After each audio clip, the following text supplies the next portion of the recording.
আমি গতকাল আমার লাইফে সবচেয়ে ছোট একটা হরর স্টোরি পড়ি, যেটা কিনা পড়ার পর আমার গায়ের লোম দাঁড়িয়ে যায়। ঘটনাটিতে এক স্বামী স্ত্রী সবসময় ঝগড়া লেগে থাকতো। একদিন স্বামী এরকম ঝগড়ার মাঝখানে রেগে গিয়ে তার স্ত্রীকে কুপিয়ে হত্যা করে। তারপর সে তার স্ত্রীর বডিকে টুকরো টুকরো করে কোনো এক জায়গায় ফেলে দিয়ে আসে। সে বাসায় এসে ভাবতে থাকে সে তার ছেলেকে কি জবাব দিবে, তার মা কোথায়। সে সময় তার ছেলে তার স্কুলে ছিল। এরকম করে ভাবতে ভাবতে তার ছেলে আসার সময় হয়ে যায়।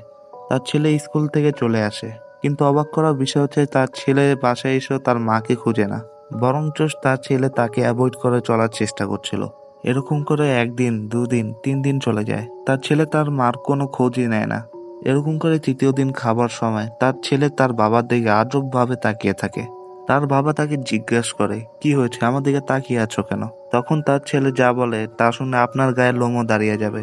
তার ছেলে বলে, বাবা, কেন তুমি মাকে 3 দিন ধরে তোমার কাঁধে উঠিয়ে রেখেছো? এটা শোনার পর সেই হাজবেন্ডের অবস্থা খারাপ হয়ে যায়। আর এখানে স্টোরিটা শেষ হয়।